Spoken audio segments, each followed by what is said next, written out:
علامہ اقبال، میں عرض کر چکا ہوں کہ ان کی ابتدائی تعلیم میں اور خاندانی پس منظر کے اندر مذہبی اثرات بڑے گہرے تھے۔ بہرحال انہوں نے ایم اے کیا ہے غالباً 1897 میں، اور اس وقت کا کچھ اقبال جو ہے اس وقت سے لے کر 1905 تک کا اقبال، ایک طرف تو اس میں بھی نیشنلزم تھا، ہندی نیشنلزم، یہ نوٹ کر لیجیے۔ چنانچہ اسی دور کا اس کا ترانہ ہے، سارے جہاں سے اچھا ہندوستان ہمارا۔ آج بھی جو ہندوستان کا ریڈیو ہے اور ہندوستان میں حکومت کے زیر اہتمام اس ترانے کی جو ہے وہ بڑی سرپرستی ہوتی ہے، بہت اس کو جو ہے نشر کیا جاتا ہے، سارے جہاں سے اچھا ہندوستان ہمارا، ہم بلبلے ہیں اس کی، وہ گلستاں ہمارا۔ بلکہ اس زمانے میں ایک ایسا شعر بھی انہوں نے کہا ہے جس کی کہ پھر شدید ترین نفی بعد میں ان کے اشعار سے ہوئی ہے۔ انہوں نے ایک نیا شوالہ کے نام سے جو نظم لکھی کہ سچ کہہ دوں اے برہمن گر تو برا نہ مانے، تیرے صنم قدوں کے بت ہو گئے پرانے۔ اسی میں ایک شعر ہے کہ پتھر کی مورتوں میں سمجھا ہے تو خدا ہے، خاک وطن کا مجھ کو ہر ذرہ دیوتا ہے، خاک وطن کا مجھ کو ہر ذرہ دیوتا ہے۔ اس درجے گہرا انڈین نیشنلزم اقبال کے اندر بھی موجود تھا۔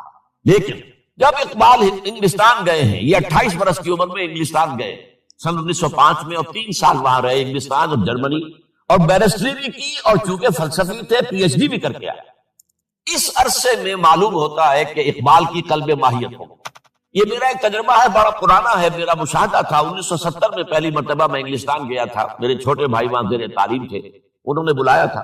وہاں میں نے دیکھا کہ یونیورسٹیوں میں پڑھنے والے ایک P H D, 2 P H D کرتے ہوئے لوگ بیٹھتے ہیں، جمعے کے روز قرآن پڑھتے ہیں، درس قرآن ہوتا ہے، اور وہ ایک دوسرے سے قرآن پڑھ کے سنتے بھی ہیں تاکہ جو تجوید کی غلطیاں ہوں ان کی تصحیح ہو سکے۔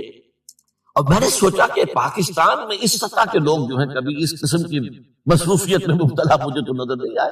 تو اس کا مجھے ایک اصل میں تجزیہ میرا یہ تھا کہ جن لوگوں کی بنیادی تربیت میں اور خاندانی اثرات میں مذہب کا ایلیمنٹ موجود ہوتا ہے، چاہے وہ ہندوستان میں رہتے ہوئے وہ زیادہ ظاہر نہ ہو، نمایاں نہ ہو، اس کے آثار سامنے نہ آئے، لیکن جب وہ ایک مخالف ماحول میں پہنچتے ہیں، اس مخالف ماحول میں ان کے اندر کا وہ چنگاری ان کی جو ہے وہ شعلہ بن کر بھڑکتی ہے۔ چنانچہ یہ معاملہ میں نے پھر بعد میں امریکہ میں بھی دیکھا، ہر جگہ دیکھا ہے کہ وہاں 2 نتیجے ہوتے ہیں، یا تو یہ کہ ایک آدمی ڈاؤن دی ڈرین گیا تو وہاں کی تہذیب میں رگا گیا شراب اور یہ اور وہ اور رقص اور سب یہ ساری چیزیں آ گئی، اور یا پھر جو بچ گیا جس کے اندر دین کا کوئی حمیت کا شائبہ تھا وہ پھر بھڑکتا ہے، پھر وہ ایکٹیوسٹ ہوتے ہیں، وہ کام کرتے ہیں۔ لہذا یہ معاملہ جو ہے علامہ اقبال کے ساتھ پیش آیا، اور خود انہوں نے کہا بھی ہے مسلمان کو مسلمان کر دیا طوفان مغرب نے۔ وہاں سے جب یہ واپس آئے ہیں تو اب نوٹ کیجئے 1908 سے 1930 تک یہ جو 22 برس ہیں، علامہ اقبال نے کیا کیا نوٹ کیجئے۔ وہ آپ جانتے بھی ہیں، میں صرف گنوا رہا ہوں۔ اسلام کے نظام فکر اور فلسفہ اور حکمت کو بیان کیا، اپنی شاعری کے ذریعے سے بھی، اپنی نثر کے ذریعے سے۔ قرآن کی ایک نہایت جدید اور بہت عمدہ تفسیر، اگرچہ تفسیر کے نام سے آپ کو کہیں تفسیر اقبال نہیں ملے گی، لیکن کلام اقبال خود تفسیر ہے۔ وہ دعویٰ کرتا ہے کہ میرے پیغام میں سوائے قرآن کے کچھ نہیں، گر دلم آئی نئے بے جوہرست ورب حرفم غیر قرآن مزمرست، پردہ ناموس فکرم چاک کن ای خیابہ راز خارم پاک کن۔ یہ مناجات بحضور سرور کائنات صلی اللہ علیہ وسلم، وہ کہتے ہیں کہ اے اللہ کے نبی، اللہ کے رسول، اگر میرے پیغام میں کہیں قرآن کے سوا کوئی شے شامل ہو گئی ہے میری شاعری میں تو آپ میرے فکر کا پردہ چاک کر، روز محشر خار و رسوا کن مرا، اور قیامت کے دن مجھے ذلیل اور خار کیجیے گا، اور بے نصیب از بوسہ پاک کن مرا، اور مجھے اپنی قدم بوسی سے محروم کر دے۔ یہ بات کہہ رہا ہے، اس کا دعویٰ ہے، اس نے جو کچھ کہا قرآن سے کہا، اس کی شاعری جو ہے میرے نزدیک، اور میں نے تو اپنی جو سورسز گنوائی ہیں کہ میں نے جو قرآن مجید کا فکر یا سوچ جو بھی آپ اسے کہیں، جو تھوڑا بہت مجھے میسر ہوا ہے، ان میں نے 8 اشخاص کو نمایاں طور پر بیان کیا ہے۔ 4 یہ ہیں 2 کے جوڑے، 2 ابوین ہیں، ابو الکلام ابو العلا مودودی، ابو الکلام آزاد۔ 2 دکترین ہیں، ڈاکٹر اقبال، ڈاکٹر رفیع الدین۔ 2 شیخین ہیں، شیخ الہند مولانا محمود حسن جن کا ترجمہ ہے قرآن مجید کا، اور اس پر حواشی ہے شیخ الاسلام شبیر احمد عثمانی۔ 2 ہی عین مولانا فراہی اور مولانا اصلاحی جنہوں نے قرآن مجید کے مضامین کے اندر جو اندرونی نظم ہے اسے واضح کیا۔ علامہ اقبال میری ایک بہت بڑی سورس، بلکہ سب سے زیادہ گہرا اثر مجھ پر جو ہے بچپن سے جو ہوا ہے وہ تو علامہ اقبال کا ہے۔ 5ویں جماعت کا طالب علم تھا جب ان کا یہ شعر میرے ذہن میں کہیں چپک کر رہ گیا ہے، جواب شکوہ کا، وہ زمانے میں معزز تھے مسلمان ہو کر اور تم خوار ہوئے تارک قرآن ہو کر۔ پھر علامہ اقبال نے مغربی فکر پر شدید تنقید، بہت بڑا ناقد، اور خاص طور پر مغربی تہذیب جو ہے اس کی نفی، یہ سارا کام کیا، اور اس سب سے بڑھ کر وہ تجدید ملت اسلامی کا علم بردار بن کر سامنے آیا۔ اس نے خوشخبری دی کہ دنیا میں اسلام کے غلبے کا دور آنے والا ہے۔ ملت اسلامیہ جو اس وقت دبی ہوئی ہے، پسی ہوئی ہے، پوری دنیا میں پامال ہے۔ آپ کو معلوم ہے کہ پہلی جنگ عظیم کے بعد کیا صورت ہو گئی تھی؟ سلطنت عثمانیہ کے جب دھجیاں بکھیر دی گئی اور کولونیل امپیریلزم جو ہے پورے عالم اسلام پر حکمران تھا، پورا عالم اسلام جو ہے محکوم، اگرچہ یہ دبے ہوئے ہیں، پسے ہوئے ہیں، گرے ہوئے، لیکن ان کا دوبارہ غلبہ ہوگا، یہ ابھریں گے، ملت اسلامیہ کی تجدید ہوگی، اسلام کی نشت ثانیہ ہوگی، اسلام کے روشن مستقبل کے مبشر بن کر علامہ اقبال سامنے آئے۔ اور ایک اور جو بہت بڑا کام کیا وہ وہی وطنی قومیت کی شدید نفی، بلکہ شدید کا لفظ بھی کافی نہیں ہے، شدید ترین نفی کی، اس لیے کہ اس وقت وطنی قومیت جو ہے اس وقت مسلمانوں کو اپنے اندر انگلف کرنے کے لیے پوری قوت کے ساتھ زور لگا رہی۔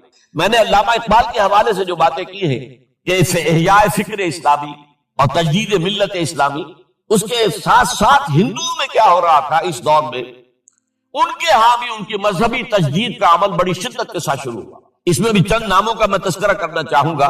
بنکم چیٹرجی، اس نے بندے ماترم کا یہ جو ترانہ ہے آج بھی بھارت کے اندر مجبور کیا جا رہا ہے مسلمانوں کو بھی کہ وہ بھی اسکولوں کے اندر یہ ترانہ پڑھیں، اور ابھی مسلمان رجسٹ کر رہے ہیں۔ اس میں وہ زمین کی بندگی، بھارت ماتا ہم تیرے بندے ہیں، اور یہ جو ہے ہندو رینائسنس کا ایک بہت بڑا جو ہے یوں سمجھیے کہ علم بردار۔ پھر دوسری شخصیت سامنے آئی، راجا رام موہن۔ یہ شخص بہت بڑا فاضل، بڑا عالم، 10 کے قریب زبانیں جو ہے ان کا ماہر، جس میں یورپینز بھی اور ایسٹ بھی۔ پھر یہ کہ یہ مسلمانوں کا ہمدرد بن کر آیا۔ انگریز نے جب یہاں پر ان کے پادریوں نے تثلیث کی تلقین شروع کی ہے تو آئینہ توحید کے نام سے اس نے کتابچہ لکھا اس کی نفی کے لیے۔ اس حوالے سے یہ کچھ ایسی شخصیت بننے کی کوشش کر رہا تھا کہ مسلمان بھی اس کو قبول کریں، اور اس کے بعد پھر اس نے برہمو سماج کے نام سے ایک ادارہ قائم کیا۔ یہ وہی تھا کہ جو اس سے پہلے اکبر نے جو فلسفہ دیا تھا دین الہی، اللہ کا معاملہ کرو، صرف اللہ کو سب مانتے ہیں، صرف نام ہے مختلف ہے، کسی نے کوئی نام رکھ دیا، کوئی مہادیو کہتا ہے، کوئی کچھ کہتا ہے، کوئی گاڈ کہتا ہے، سب خدا کو سب مانتے ہیں۔ یہ جو رسالت کا معاملہ ہے اور شریعت کا معاملہ ہے، یہ فساد کی جڑ ہے۔ رسالت کی بنیاد پر شریعتیں مختلف، عبادتیں مختلف، ذرا اس کو پیچھے ڈالو۔ تو دین اکبری یا دین الہی اس کا نام تھا۔ اس کے اندر بھی در حقیقت کوشش یہ تھی کہ تمام مذاہب کو ایک ہاون دستے میں ڈال کے اور اس کو کوٹ کے اور چھان پیس کے ایک صفوف بنا کر ایک کامن مذہب ہندوستان کا وجود میں لایا جائے۔ بہرحال اس وقت اللہ تعالیٰ نے کھڑا کیا ہے حضرت مجدد الفسانی رحمۃ اللہ علیہ کو، کہ جنہوں نے اس فتنے کی سر کو بھی کی۔ اس نے بھی مجلس ازدی کے نام سے ایسا ہی ادارہ شروع کیا، اور یہ گویا کہ ٹھنڈی چھری کے مانند، اس لیے کہ اسلام کا دار و مدار تو رسالت پر ہے۔ بقول اقبال بمصطفیٰ برسا خویش را کے دی ہماؤس، اگر بؤول رسیدی تمام حدیث۔ اسلام کا تو سارا معاملہ، دین جو ہے اس کا سارا جو مدار، دار و مدار ہے، وہ رسالت پر ہے، نبوت پر ہے، اسی پر شریعت کا سارا دار و مدار ہے۔ رسالت سے کاٹ دیجئے، حدیث سے کاٹ دیجئے، سنت سے کاٹ دیجئے، تو پھر قرآن کو پھر موم کی ناک بنا کر جو چاہیں آپ تعبیر کر لیں، جو چاہیں تشریح کر لیں، جدھر چاہیں اسے موم کی ناک کی طرح بوٹ کر لے جائیں۔